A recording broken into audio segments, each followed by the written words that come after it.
Hey everybody, it's Savvy Shell. I wanted to just come in and give you all an update, just a few words. A couple people wanted to know, did I poop while giving birth? No, I didn't poop. I don't know, I didn't try not to poop, I just somehow didn't poop. As far as me and baby girl, right now she is almost 2 months and we're doing well. She's definitely growing and gotten bigger. I think even by her 2-week checkup, she had gained over a pound and really impressed her pediatricians, and they gave me the go-ahead to, give her a pacifier if I wanted to, because clearly she wasn't having any problems latching on, and even to start bottle feeding if I wanted to incorporate some bottle feeding so I could breast pump instead of just feeding from my breast. So that gave me some relief with regard to my husband being able to take over and give her a bottle, so I wasn't as sleep deprived and in a rush when I would run out and run some errands. So that helped a lot.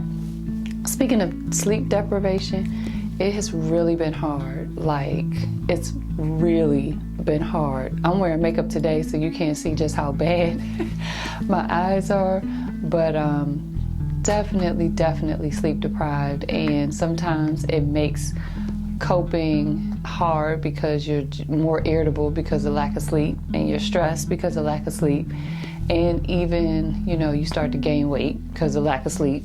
So yeah, I've been sleep deprived. It's getting better. She's probably sleeping through the night about 70-75% at this point. Actually, the last couple of nights I almost don't want to jinx myself. She's practically slept through the whole night, but it's been hard getting her to sleep at this point.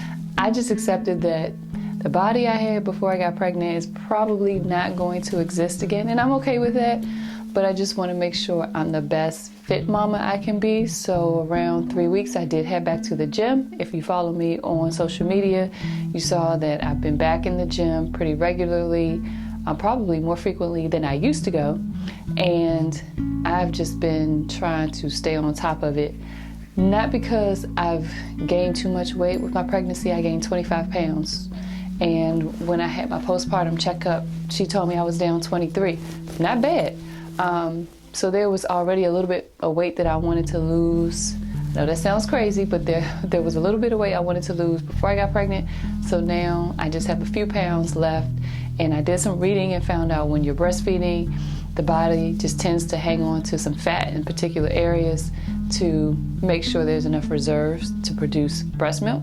So I keep that in mind, try not to be too hard on myself, get out of my own head. And no matter what you do, your hips, they do something different after you, during labor, and certainly while you're carrying, and now postpartum, it's just different. Like, my hips spread, and I went to try on some old denim, and I was like, what is going on?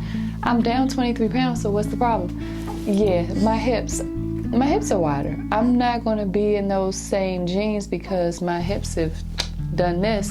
And you can't really shrink your hips. You can lose weight from your thigh and hip area, but you can't make your hips smaller. You know what I mean? At least not to my knowledge. The best part of my postpartum body has been my breasts.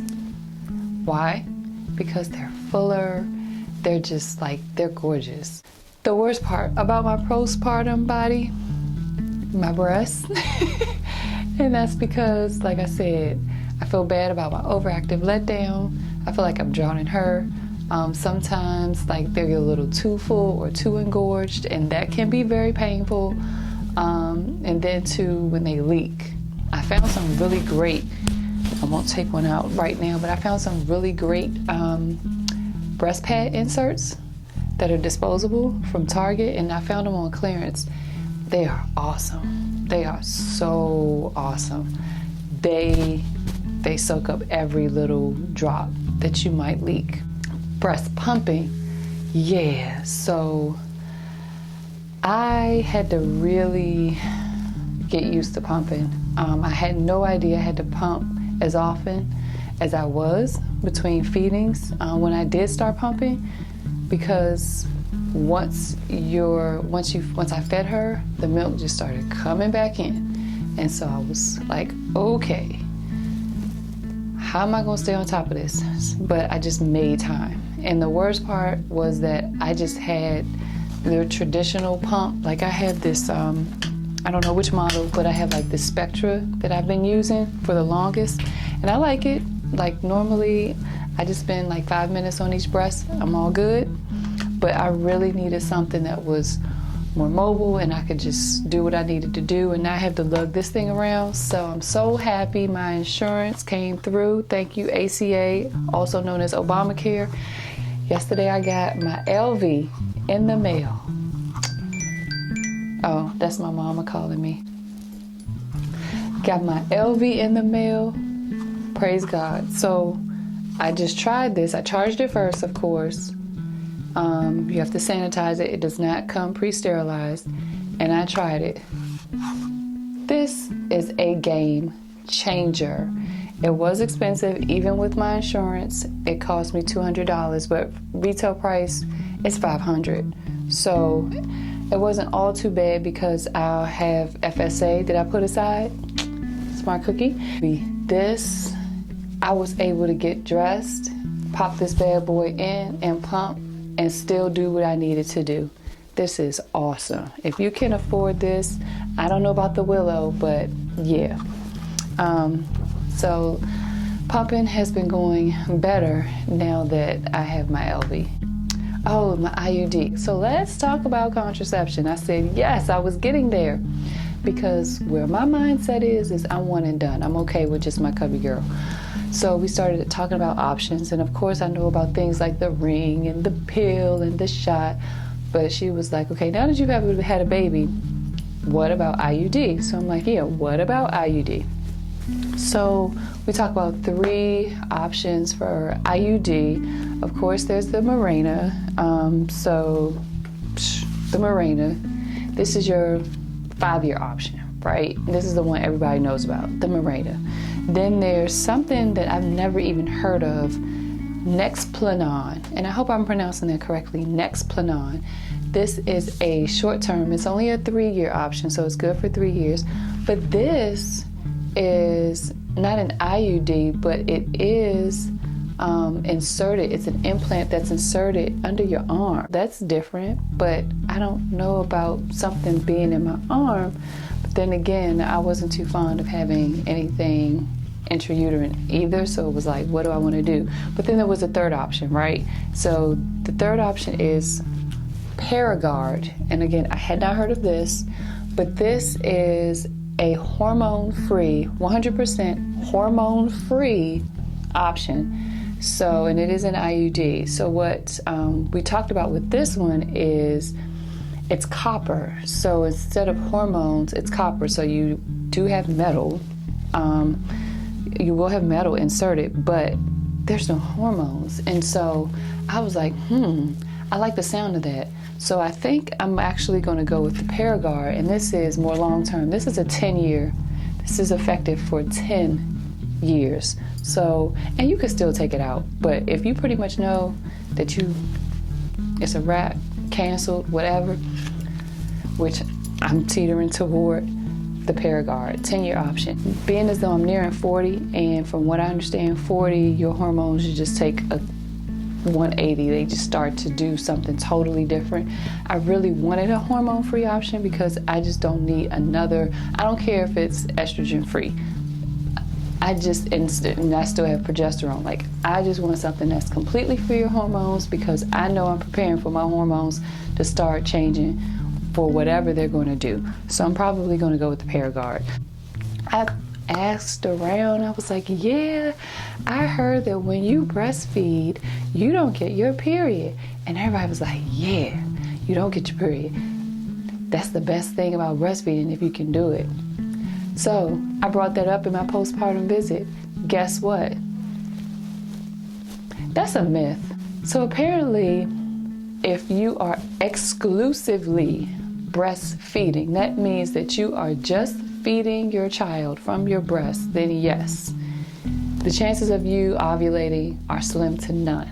But if you are breastfeeding and breast pumping, apparently you can still ovulate. Who knew that the body is so clever that it knows the difference between a child versus a device expressing milk? I don't know. But she did explain to me that once you introduce pumping, there is a possibility you can still ovulate. And I was skeptical. I was like, yeah, right. She just trying to sell me on something. Until I got home and like 2 days later, I was like, am I cramping? I felt like I was having cramps, menstrual cramps. And I was like, okay, hadn't had menstrual cramps in quite some time, but I don't forget how they feel. And I'm like, I'm pretty sure I'm having cramps. 2 days later, they're spotting. Never got my period, like there was never, noticeable blood or anything like that. But I spotted, and I'm like, ain't this? So going back, I'm probably going to do the Paragard, but I just thought that was an interesting fact or actually myth that I wanted to dispel. Don't be fooled. It's possible. Yeah, so if you take nothing away from this video, take that. What's next for me? So I want a tattoo. I've been wanting a tattoo. Well, when I had her, I was like, man, I want a tattoo. And I do have a tattoo, got it when I was 19, whatever, right? But I was like, man, I want a tattoo.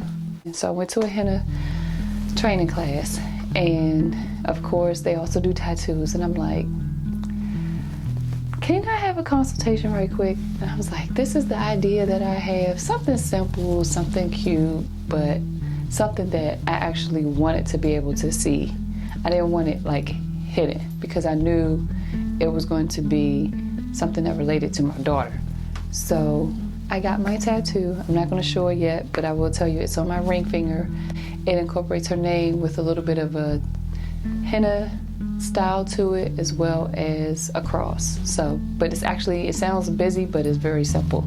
I'm also contemplating when I'm going to have her christening, and at some point I want to do